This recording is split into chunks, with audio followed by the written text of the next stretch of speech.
Hello friends, study hub में आप सभी का स्वागत है।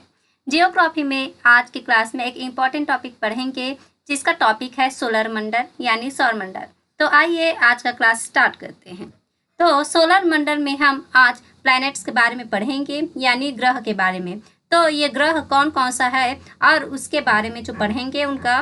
तो आइए, जो ये ग्रह क्या होती है, तो ये जो ग्रह होती है ये ओपेक बॉडी होती है और ये जो हमारा सन है, सूर्य है, उसके चारों ओर उसके अराउंड क्या करता है, ये रिवॉल्व करता है यानी घूमता है और सन से ही इनको लाइट प्राप्त होती है।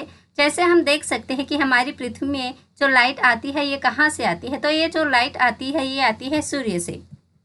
अगला हम देखते हैं कि जो हमारा सौर मंडल है इसमें कितने ग्रह हैं।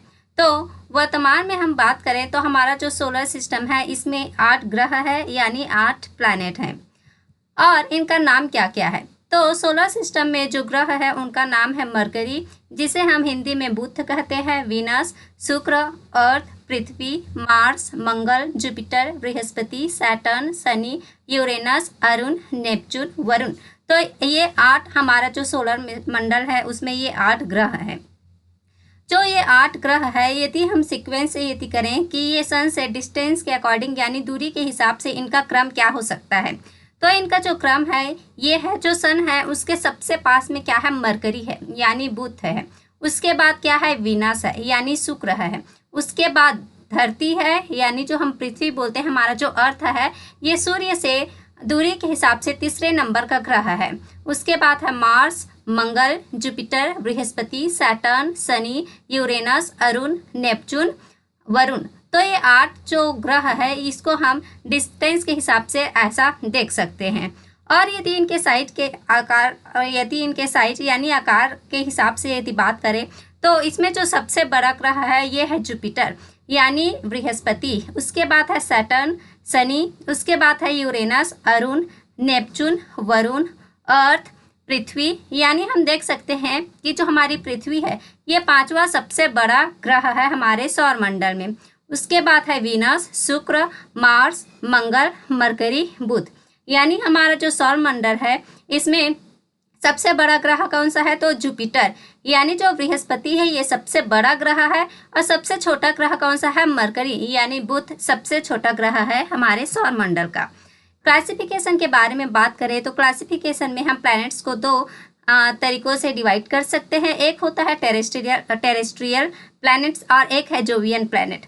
तो जो टेरेस्ट्रियल प्लैनेट होता है ये क्या होता है, हमारी जो अर्थ है यानी हमारी जो पृथ्वी है उसके सिमिलर होती है यानी उसी के समान होती है और ये इसको हम रॉकी प्लैनेट्स भी बोलते हैं। तो इसका एग्जाम्पल क्या क्या है, तो जो मरकरी है, वीनस है, अर्थ है, मार्स यानी जो बुध है, शुक्र है, पृथ्वी है और जो मंगल है, इसको क्या बोलते हैं, टेरेस्ट्रियल प्लैनेट बोलते हैं। और जो जोवियन प्लैनेट होती है इसको और क्या बोला जाता है, तो इसको बोलते हैं गैसियस प्लैनेट यानी इनका जो मुख्यतः जो कंपोनेंट रहता है ये गैसेस से बना रहता है। इसमें कौन कौन से ग्रह आते हैं, तो जुपिटर, सैटर्न, यूरेनस, नेपच्यून यानी बृहस्पति, शनि, अरुण और वरुण।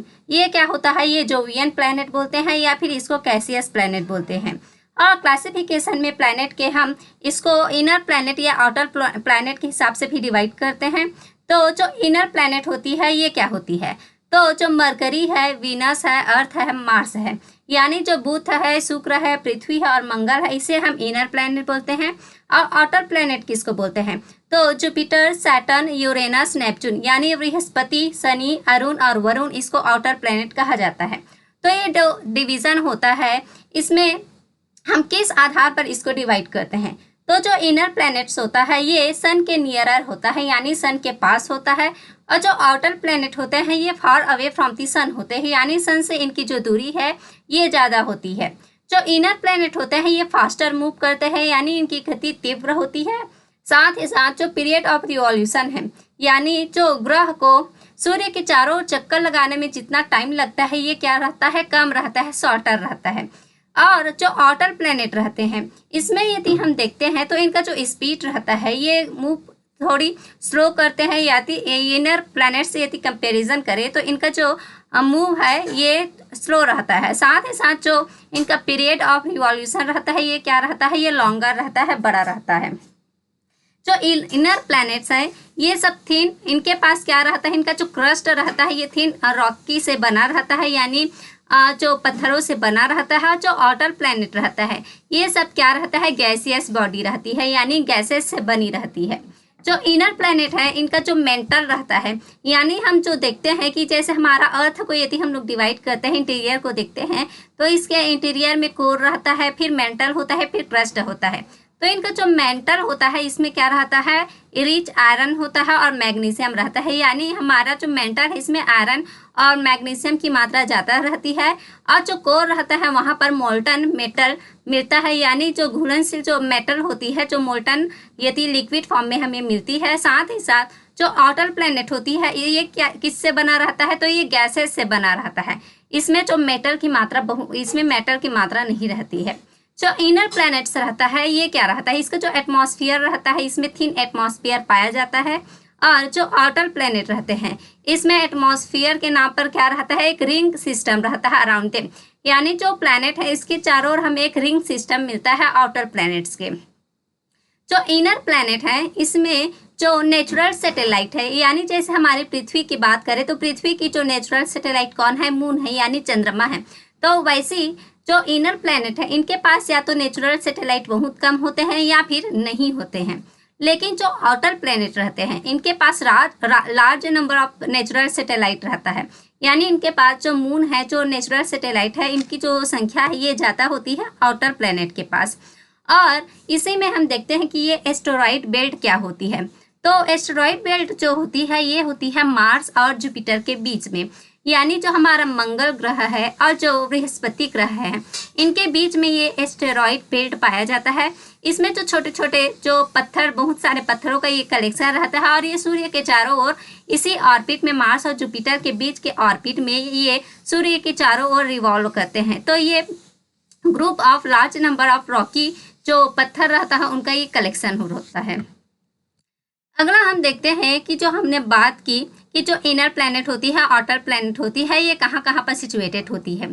तो हम देख सकते हैं कि जो सन है और जो एस्टेरॉइड बेल्ट है तो इनके बीच में जो प्लैनेट होती है, यानी जो मरकरी हो गया, वीनस हो गया, अर्थ हो गया, मार्स यानी बुध, शुक्र, पृथ्वी और जो मंगल ग्रह है ये इनर प्लैनेट में है। जो आउटर प्लैनेट है ये एस्टेरॉइड बेल्ट है हमारा, उसके जो बाहर का जो प्लैनेट होता है ये आउटर प्लैनेट में है। तो ये जुपिटर, सैटर्न, यूरेनस, नेपच्यून ये क्या है, ये आउटर प्लैनेट है। तो बृहस्पति, शनि, अरुण और वरुण इसको हम आउटर प्लैनेट, बाह्य ग्रह भी बोलते हैं।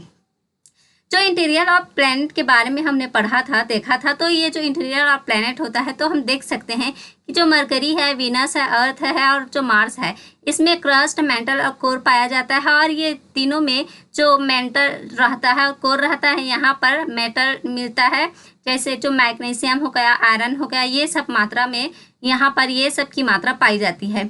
लेकिन जो जुपिटर, सैटर्न, यूरेनस, नेपच्यून है यानी जो बाह्य ग्रह है, जो आउटर प्लैनेट है, इसमें जो गैसियस फॉर्म में जाता रहता है इसमें जो मॉलिक्यूलर हाइड्रोजन हो गया या फिर जो मेटालिक हाइड्रोजन हो गया, हीलियम, मीथेन गैस, ये सब जो मेंटल में वाटर, अमोनिया और मीथेन आइस और कोर में रॉक और आइस, ये सब इनके जो इंटीरियर में पाया जाता है जो आउटर प्लैनेट है उसके। तो हम यदि बात किए थे कि जो बाह्य ग्रह है यानी जो आउटर प्लैनेट है इसके चारों ओर क्या रहता है, रिंग लाइक स्ट्रक्चर रहता है। तो इनके जो एटमॉस्फेयर है, यहाँ पर ये देखिए प्लैनेट है, इसके बाहर में जो ये रिंग लाइक स्ट्रक्चर ये पाया जाता है, जितने भी जो आउटर प्लैनेट है उसके चारों ओर इसी को ये एटमॉस्फेयर में पाया जाता है उनके। तो आज की क्लास में हमने प्लैनेट्स के बारे में पढ़ा और उनके कुछ प्रॉपर्टीज़ हैं, उनका क्लासिफिकेशन है, उसके बारे में पढ़ा।